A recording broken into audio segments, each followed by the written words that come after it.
Let's see what the hubbub is about on this one. I mean, I love all the art, and I do like the vampire bloodlines sort of universe. Even though I'm not really all that fond of playing, pen and paper games. Not my thing.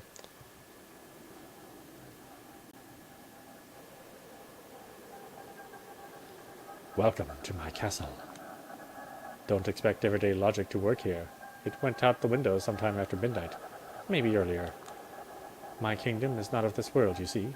It lies far outside of concrete, tangible reality. I've tried to identify the way people reach it, and am convinced it has something to do with the moon. Some say the moon's aura can turn them insane. You've heard the phrase moonstruck and lunatic. The way I see it, moonlight gives them some sublime permission to reveal their true selves. And so, whenever they let the silver radiance guide them to the gates of this place, they feel different. Once they pass the doorstep, they're ready to act out. A dance of horrors and marvels begin. It's 3:31 a.m. Welcome to Big Beat Burger. If you're here at this hour, you're not exactly readying up to be a productive member of society come tomorrow morning. More likely, you're praying that the sunrise never comes. Insatiable children of the night gather around, hoping to bask in the afterglow of tonight's victories, unwind after a frustrating series of failures, or simply fight to keep themselves together. Meanwhile, I'm just sitting here, greedily reveling in every interaction they have. They have no idea they are only here for my amusement. To them, I'm just a random girl sitting in the corner. But this is my domain. I've been coming here almost every night for years. I know where to sit, where to look, and where to eavesdrop for maximum amusement. I'm basically a voyeur, and unashamed to admit it. It gave me insight about the human condition I'd never otherwise have gathered, and more importantly, a necessary skill set to make ends meet as a journalist. As I write on my crappy old laptop, patiently waiting for the legions of negative voices in my head to get too tired to offer useless feedback, I keep my senses peeled to pick up stories around me. Of course, a lot of regular events, such as food fights, are nothing to write home about, aside from my unfortunate tendency to become collateral damage in someone else's battles.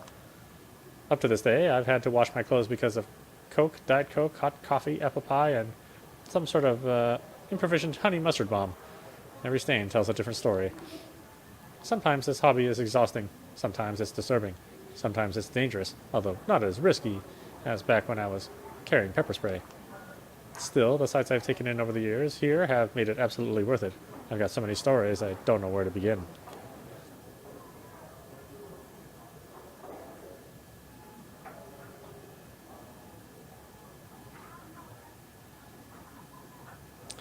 Theatrical breakups, impromptu morning parties, unexpected friendships forged in the fires of senseless battle. A lady in a gorgeous Givenchy dress ordering a box of takeout chicken nuggets, paying in cash with her hands completely covered in blood. She was asked if she wants a napkin. She said no. Two thirsty macho dudes shamelessly going for it in the corner, hushed moaning filling the lobby while everyone around valiantly fights to act as usual and maintain an illusion of normalcy. A straight-up kung fu fight between a diminutive cashier and some drug bodybuilder going through a psychotic episode trying to break all the windows. The big guy left the joint fully convinced he KO'd himself while the service worker was just standing next to him, seemed proud of his victory too. A middle-aged hag getting a heart attack after screaming her lungs out not to let the Muslims near her food just because she saw a white girl wearing a hairnet behind the counter. A masked couple robbing the restaurant of 30 hamburgers, forcing the employees to cook at gunpoint. Police later said those were art students reenacting some hipster book they read. This is life. This is humanity at its worst and best. This is the noise that serves as the foundation for my creativity. This is the soma that keeps me going. This is... As pathetic as it may sound these days, this is the only place where I feel alive. Sometimes I think of myself as a leech, feeding on these people's stories, emotions, and personalities just because I'm not satisfied with mine. At times I think of my psyche as some kind of shitty postmodern construct that is fundamentally incapable of honesty, but only yearns for something felt and truthful. And untruthful. Does this even make any sense? I look at the screen of my laptop, 3:47 a.m. At this point, I'm almost somnambulic, or somnambulic,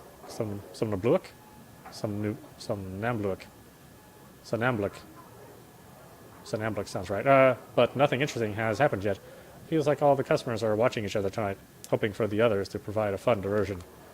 This is my turf, you parasitic douchebags. Next time, go find your own. I think it's time to call it a night. The coffee I always order so that they don't kick me out is undrinkable. I reread the rough draft I've been working on for the last 6 hours. God damn, this is pure trash. I hold the backspace button until the Google Documents page is nothing but a calm white slate and let out a sigh of deep relief. There's no pleasure more intoxicating for a frustrated writer than ragging on someone even worse than them. And what target is easier than the dumb bitch you used to be 10 minutes ago? I check the time again. I need to go. I have an important meeting tomorrow at 10 a.m., and I have a hunch it's not going to end well. And it's not because I'm an irresponsible dumbass who's going to need a few cups of coffee to simply function on a basic level, despite, 4 hours of sleep. It's because I always have a hunch things are not going the way they're supposed to. Click, clack, click, click, clack. A loud clatter of keyboards assaults me from all sides, makes this splitting headache unbearable. Used to be, I dreamed of nothing else but being part of the New York Lodestar editorial team. It was the first magazine I started reading regularly, the first magazine I ever bought for myself. Now simply hearing the word Lodestar is enough to ruin my mood. Never mind seeing all the old farts phoning in more reactionary opinion columns and Wikipedia-level analysis of current events. Click, clack, click, click, clack. They used to destroy and rebuild my entire worldview every month. They shaped my thinking about politics, art, journalism. They even pointed me towards my favorite cigarette brand, for God's sake. Then some talented people started leaving for greener pastures. Some got too wrapped up in their own neuroses. Some became complacent. All of them committed the sin of allowing themselves to grow older. Fresh blood was deemed unnecessary, even though young freelancers kept being bled dry. These days, whenever someone from outside Lodestar talks about Lodestar, it's because of a few idealistic contributors willing to accept meager pay while putting in serious work. Dumbasses. Other than that, the magazine specializes in publishing pale echoes of provocative ideas I've heard somewhere else a few years prior, wrapped in an aesthetic that hasn't been cutting edge for a decade. No wonder the readership is in free fall. But even though the ship is sinking, the old guard won't let it go down without a fight. As in, if anyone from the outside attempts to board the vessel in hopes of fixing its course or its holes, it will be swiftly taken care of. I should know. Been there, done that. As it stands, the only full-time staff member who doesn't make me regularly attempt to cringe my face off with his writing is Lodestar's editor-in-chief, Brian Ng, the man sitting in front of me right now. Of course, he only has time for editorials these days, a drop in the sea of needs. Managerial duties hit him hard. It's the second time he's let out a theatrical cough like this. He's said his piece, now it's up for me to react, and I'm coming up blank. What do you want me to say, Brian? I'm pissed off. I can tell you've already made up your mind, but you still want me to go through the motions, just to make me feel listened to. Whatever, let's do this.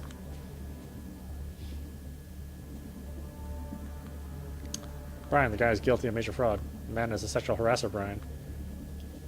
They're complete POS here. Now, look, I know my article sounds like character assassination, but it's just because the guy gave me enough ammo to make him look like Swiss cheese once the story goes live. My sources are legit. They provided me receipts for everything. They faced all kinds of injustices and are crying out for help. So why are you siding with a corporate shithead and not them? Your sources are not the problem here. I never said they were. You're avoiding the core of the issue. No, I believe I pinpointed it in a very precise way. If it were up to me, I'd greenlight the article here and now, and we wouldn't be having this conversation. But you're killing the article just because some rich shithead told you he doesn't like it? Get real. This is not about some millionaire jerk calling me to make me an offer I can't refuse. What is this about, then? Because it looks awfully like. It's about my bosses telling me this outlet can't afford the legal action we have already been threatened with. So, millionaire interference. Oh, for crying out loud, Julia. Don't make me treat you like a child. You know how this works. I publish your story. It's Steele versus Gawker all over again. A lawsuit here, a lawsuit there, until we're bled dry. I have a mortgage. I have 3 miles waiting to be fed at home. I have an amazing team that doesn't deserve to be torn apart over some... Don't you think it's telling you mentioned your mortgage first? Silence. Just asking questions. I know better than to get into these empty semantic arguments with you, Miss Sowinski. You're good at them. The problem is, you're still not good enough. Meaning? You're too in love with weaving a good story and establishing a seductive narrative to let facts get in the way. You've got boring enough suits with no principles on board these days. They always give you facts because that's all they can do. I'm using facts as a way to approach some kind of truth. Except facts can blindside you. And Double Spiral has enough facts to water down your story to the point where it makes no sense to publish it. The HR and PR are working overtime to deliver a convincing counter-narrative, and they're doing a great job.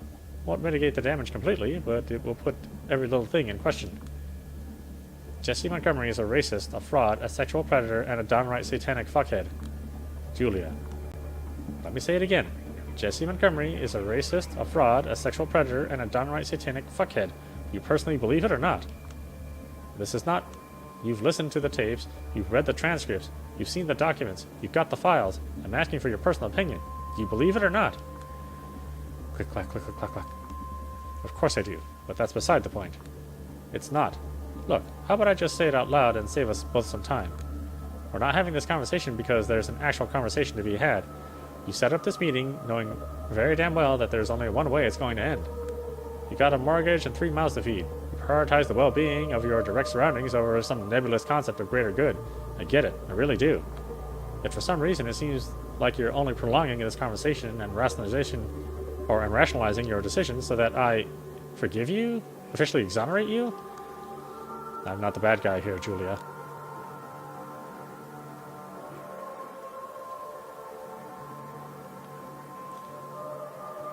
I wouldn't say you are. I wouldn't say you are, but it seems to me you won't be content with me saying just that. To me, it looks like we're having this talk because you're hoping that by the end I'll somehow see things your way and call you a good man. He mutters something under his breath, ending with a self-pitying chuckle. If only. I might be protecting my ego here somewhat, that much is true. But I'm not deluded. I know that you're going to call me a scumbag by the time this conversation's over. Come on, don't turn this into a pity party. No, I'm absolutely a scumbag. And why is that? Because I'm firing you. My thoughts are scrambled. For a brief moment, the state of my bank account displays before my eyes with startling clarity. A howling void opens in my chest and starts traveling towards my stomach. No, don't panic yet, you idiot. Get more information. Now. There must be a catch. This is final. This is final. They told me there will be consequences if the outlet ever picks up your work again. I shouldn't even be telling you that. I did everything in my power to change their mind. I'm sorry.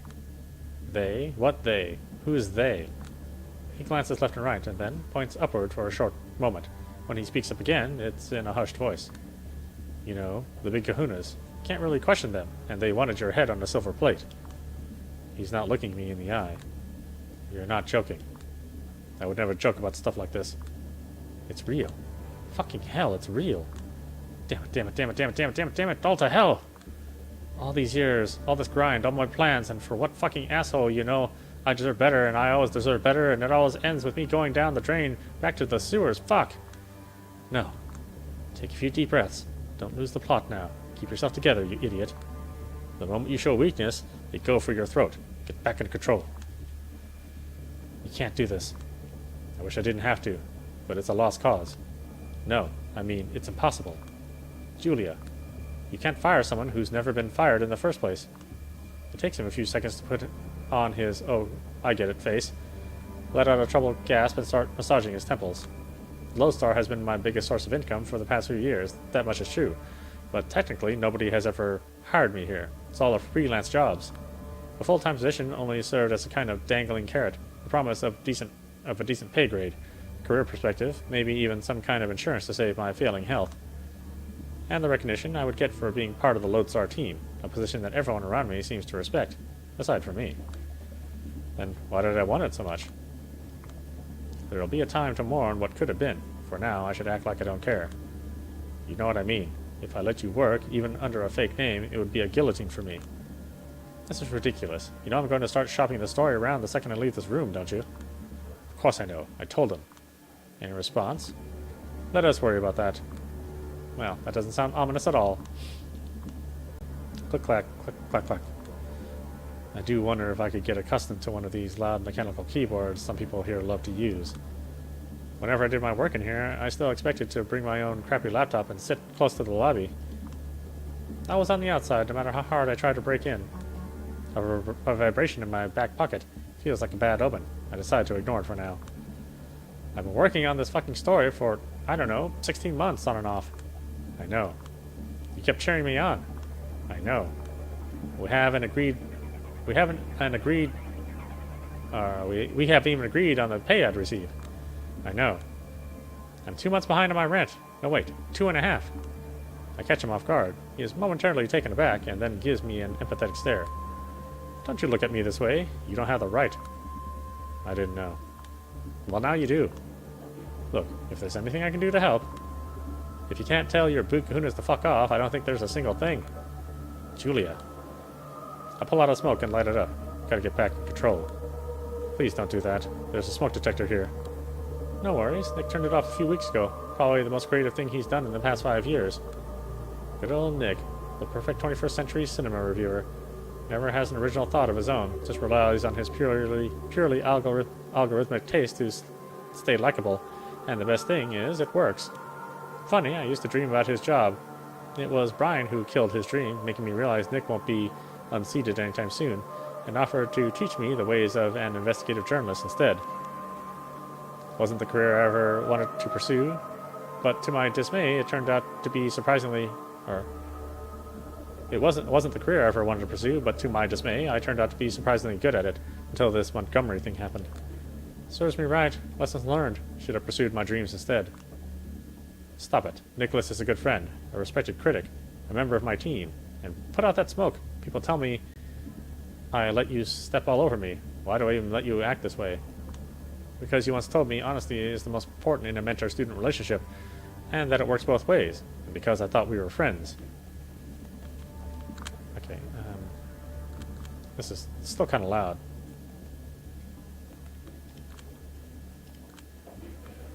Can't even hear the feedback in my voice.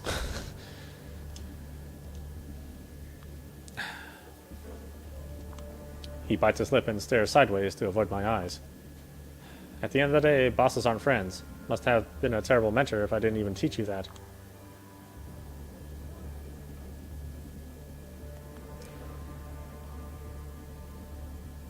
What are you gonna say? The best I could do for now is just stay silent. I don't feel too stable right now, like I could explode any second. Julia. I might have failed as a guide, but I'll do what I can not to leave you stranded, okay? There are options. None of them are remedies for all your troubles, but... wait a second.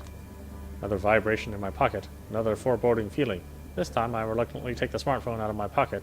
If it has to rain, why not let it pour? A new email. It's a lengthy one. And the sender? Speaketh the devil. No. This can't be. Christ. I just got a email from Mila Lopez. She claims she's just been laid off from Double Spiral. Same as Mike Antonoff and Jared Rivera. What? What happened? I'll spare you all her insults, okay? Key thing is, it seems their HR shows all the confidential information about my journalistic investigations and used it to shut everyone's mouth.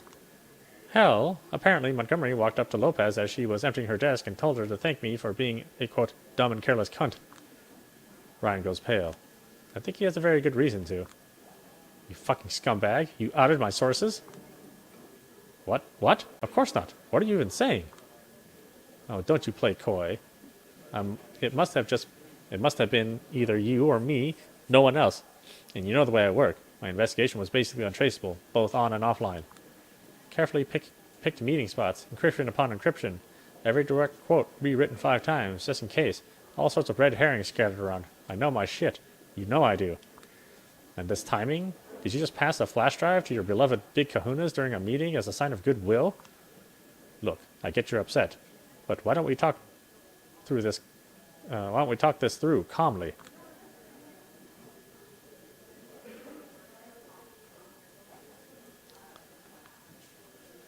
All right. Sorry for no. Fuck you. Okay, let's take that. Bye. Fuck you. No, you're right. We should fuck off. I mean, they're all fuck you.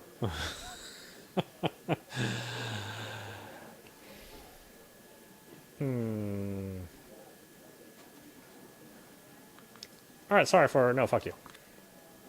Sure, he takes the wheel and I'm just here along for the ride. I can't do anything about it. In a deranged way, realizing you're just a passenger in your own body feels liberating. Well, let's just see it all unfold. Calmly, fuck you, Brian. Julia. I've been paranoid for months and months, acting like everyone I didn't know was an assassin or a corporate spy. I know I haven't messed up. Not in a way that would implicate all of them. You goddamn. You thought you could get away with this. I haven't done anything improper. Don't push the blame on me. So what, you're claiming it's my fault? Because you're never the guilty one? It's always the bosses, the economy, the obligations you have, and now on me? You're being silly. Quit with this martyr bullshit. Calm down or I'll have to.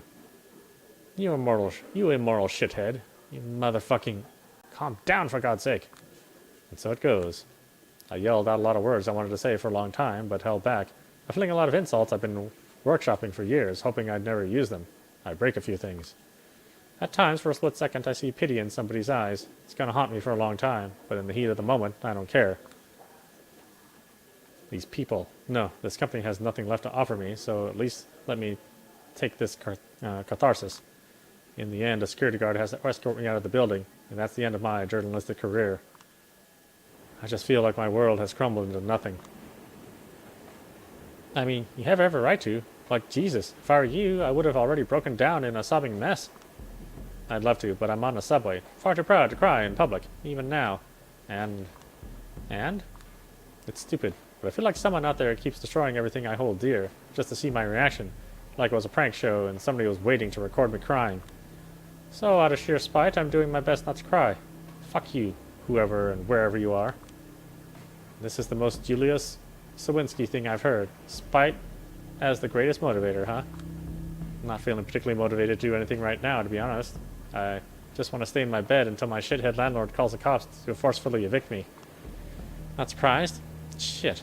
I know that whenever life decides to fuck you over, it's always one thing after another, but this is too much. How much is too much? Let's recap this last week of June 2019. I've been kicked out of my job. Well, not that I've ever been hired, so let's just say my mentor broke every vague promise he's ever made to me. The big thing I've been working on for a year and a half went down the toilet. It's all useless. My boss didn't protect my sources properly, and now they keep trying to reach me through every possible channel to threaten me or just yell at me, and they have every right to react like that. All of my side gigs were shut down. Nobody's replying to my emails. Somebody's been dragging my name through the mud behind the scenes, and it worked. I still have no idea who's sending these shitty messages around. I've been asking, but listen, don't worry about it. I'm not going to stand by idly and watch you get canceled by some mean-spirited delusional... I said don't worry about it. I have 3 unread messages from my landlord. The message previews were stressful enough. A call came from Chicago. Apparently, Dad has bladder cancer. Mom is in hysterics. She'd go crazy if she heard about my situation, so I have to pretend everything's okay whenever she calls. And she calls every day, and she just won't hang up before she offloads all her burdens on me. And I can't blame her, because we all had to learn to cope with Dad's psychopathic tendencies somehow. I was robbed. All my documents and what little money I had, gone. Don't even know when or where it happened. It's just driving me crazy because I'm always extremely wary of pickpockets. The list goes on. I don't want to sound paranoid, but it really feels like a concerted attack. Paranoid is good. Anyway, I know you always hand-wave this topic away, but just remember that if anything happens, my place is your place. You don't have to go through it alone. I do. I've been a trouble magnet, and as self-centered as I may be, I don't want it to affect you. I know. Listen, I have another call. Alright, just call me if anything happens, no matter how dumb it seems, okay? And swing by whenever you can. I will. Thank you. See you. I put my phone away, exhale, and blankly stare in front of me. Christ. I glance at my reflection in the window, just looking at this idiot. Whenever the situation requires me to dress formally, I still feel a bit like a child cosplaying as an adult. Should I just follow the dress for the job you want advice and continue dressing up like a trust fund kid who keeps partying on Brooklyn rooftops for years without a care in the world? It's only after a while that I realize the car is empty, unnaturally so. I start feeling uneasy, but someone enters my peripheral vision. And that's the last thing I consciously register. The world dissolves. When I come to, I'm out of the subway, standing in a back alley I don't recognize. It's pretty dark. My eyes start adjusting and I try to figure out what happened. There's a gun in my hand. A faint silhouette at my feet. It's not moving. Somebody stands in front of me, covered in shadows. I can't fully make out her face, but she's staring at me with visible intent. She speaks. Her voice is raspy and androgynous, her tone hateful and mocking. Aren't you a nasty one? What's going on? Who are you? Don't play coy. My mind goes blank. I look at the ground. There's a body, riddled with bullet holes, and I recognize who it was. The corpse belongs to Mike Antonoff, one of the double-spiral whistleblowers, my source. He was just threatening to get back at me a few hours ago. Before I can feel even the tiniest bit of compassion, I face a terrible realization. They'll think I'm guilty. Oh my God, am I guilty? How is this real? Listen, what happened to this guy? This guy? Again, don't play coy. You knew him. He was mad at you. You started telling him sob stories about your situation. He wasn't having none of it. You got mad. Things escalated. He died. This isn't true. It's plausible, but that doesn't make it true. Or does it? This is just a nightmare. It doesn't even make sense. It must be a dream. And if it isn't, the person in front of me must be responsible. There's a faint voice in my head screaming that it's her world, that I'm just living in it. What the fuck have you done to me? Nothing yet, but I'll do what I can to get you locked up for life. This is a murder in the first degree with special circumstances. Her detached voice and nonsensical tone only reassures me that this can't be real. I refuse to believe it is. Before I even manage to think this through, I point the gun at her. If I did murder him, you wouldn't be acting like that. You wouldn't be standing in front of me. You'd be running away, calling the police, begging for help, yelling that I'm a psycho. Oh, you are a psycho. But I'm not a coward. I won't let you walk out of here alive. This doesn't make a single lick of sense. Tears well up in my eyes. Why are you doing this? Because sometimes one has to confront what they're really made of. There's no two ways about it. She's gotta be nuts. Slowly but surely, she starts walking towards me. Stop right there or I'll shoot. Go on. It's the only way you can get off the hook, isn't it? The only way you can survive. But you will definitely prove you are the monster I claim you are. The fuck is this tone? She's controlling, inauthentic, patronizing. I'm serious. For your own sake, you'd better be. She keeps getting closer. Maybe I did kill Antonov. Maybe I don't deserve to live. Maybe it's less tiring not to live. Maybe I should just let her take care of me. Maybe I'll just wake up. Or maybe this insane reality needs to be rejected as violently as possible. Maybe a world that wants to destroy me deserves to be destroyed. She's right in front of me. It's now or never. Oh. I mean, you know, things are already working out well, so let's shoot. I close my eyes and squeeze the trigger. A loud bang echoes through the alleyway. I'm afraid to look at what I've done. I've been to a shooting range once and felt absolutely horrified by pistols. Such a small thing, but it can easily puncture a hole in the fabric reality is made of. Never knew I'd be able to use it against another human being. The very thought makes me want to puke. You are a right choice, after all. I'm so glad. You haven't allowed yourself to break, but you've crossed the line I needed you to cross. There's a silent flame in you that could become an inferno if left unchecked. I sure hope it will. She's alive. Her voice is coming from behind me. She puts her hands around my waist, and her cold mouth touches my neck. I can feel my shirt getting violently torn off. I don't understand, but I'm too dazed to protest. That was your final test. Congratulations. You have proven yourself worthy. I can feel something sharp sliding into my neck. It's not too painful, just startling. Think, a doctor's pushing a needle into your vein without a proper warning.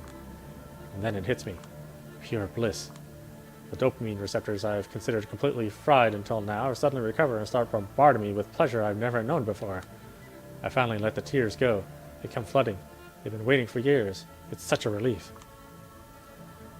Is it raining? I feel like I'm in the middle of a deluge, at least, washing away all of my fears, all of my sorrows, all of my anger, all of my pain, all of my ego. I become one with the world, and the woman behind me. She's holding me tight, making me feel like the only important thing in the world. Everything else blurs. I feel something intense towards her, something I've never felt before. Is this love? I hope it is. This is not you, hisses a familiar, cynical voice in the back of my head. But it's okay. I never felt particularly fond of me anyway. New York, you're perfect. Please don't change a thing.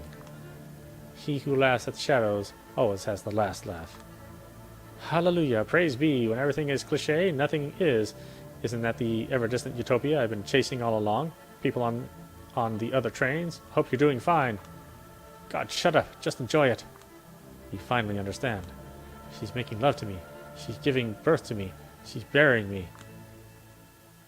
I'm pretty sure I've been dead for a while. I'm pretty sure I could stare at my own corpse in her hands from a distance, for a moment, somehow. And then I'm alive again. She lifts her mouth from my neck. No, wait. I taste blood in my mouth. Was I drinking her blood too? I realize that whatever this was, it's over, and I have to bask in the afterglow while I still can. I also immediately understand that I'm going to chase this fleeting feeling for the rest of my existence. Finally, she lets out a whisper which concludes the ceremony. No matter what happens next, don't forget, you're a monster. But you were lucky enough to be born into a world of monsters, so don't you ever mourn that fact. Embrace it.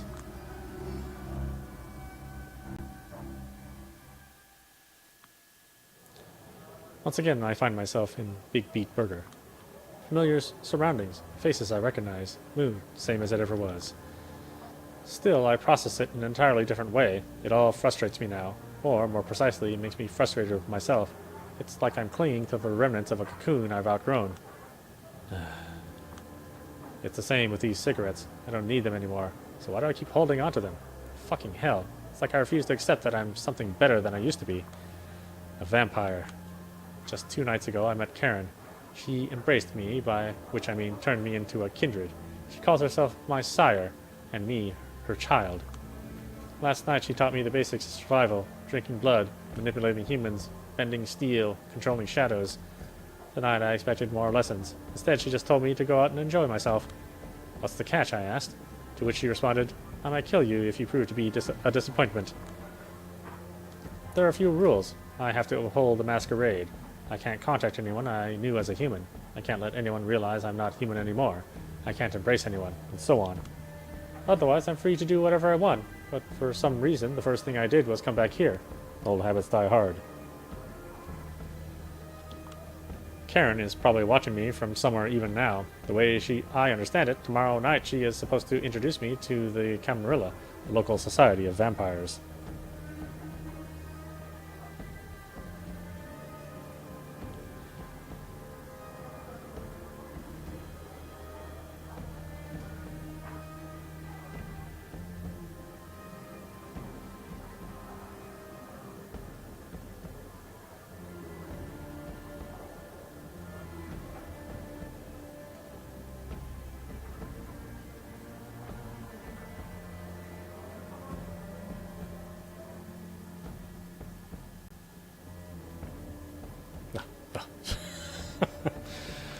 Turns out they were the ones who have been systematically ruining my life lately. All part of some secret evaluation that I barely passed. Just imagining the reach they have makes me dizzy. After they destroyed the old-time me that I barely cared about, Karen rebuilt me anew. On one hand, her test left some scars that will take time to heal. On the other hand, maybe I should just be grateful. I'm snapped out of my thoughts by a sudden scream. Some douchebag yelling about his french fries not being salty enough. I think this is my cue to leave, permanently. Goodbye, BBB. I hope I never see you again. I'm destined for greater things, you see.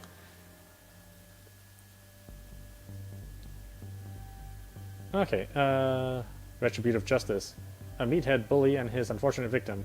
I probably shouldn't interfere, but what better chance could I find to test what I've become? Dense macabre, time to swing a little more on the devil's dance floor. Club beckons.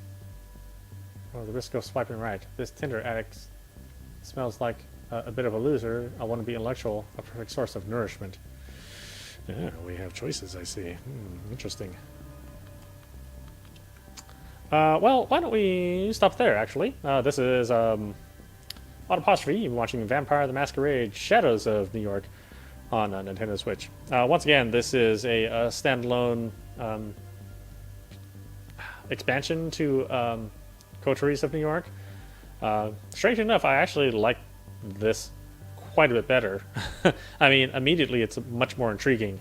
Your character is much more intriguing, at least more intriguing than the character I picked on the first character I picked on on Coteries of New York. So, yeah, I think if you like this kind of visual novel, if you like this kind of prose, which I do, I think this is very well written. You know, it doesn't necessarily have to be a very, you know, artily written piece of fiction in order to be enjoyable, and I think this sort of toes the line between, you know, a very generalistic kind of writing style, but then also adds a little bit of sophistication to it. So it's not just trashy pulp, it's actually something with some substance, and as I said, it sounds really good. A lot of stuff rolls off the tongue really well, and as you're reading it, these kind of writing styles, at least for me personally, I find that I tend to read these a lot, and I read them really, really quickly. That gets me invested into them. So, yeah, I would definitely suggest people pick this up if they like visual novels. Unfortunately, there's no voice acting, so you're going to hear me the entire time if you're watching this, and I'm not good at picking voices and making different tones for different people. So hopefully you don't get too confused if I'm having two conversations and they sound exactly like the same person. Hopefully you're just kind of reading along and following along. But yeah, I can't wait to delve more into this, but we do need to finish Coteries of New York first, so we'll do that over the next couple of weeks, and then we'll get back right into this as soon as that's done. Anyway, I hope you enjoyed watching. I will see you at the next stream.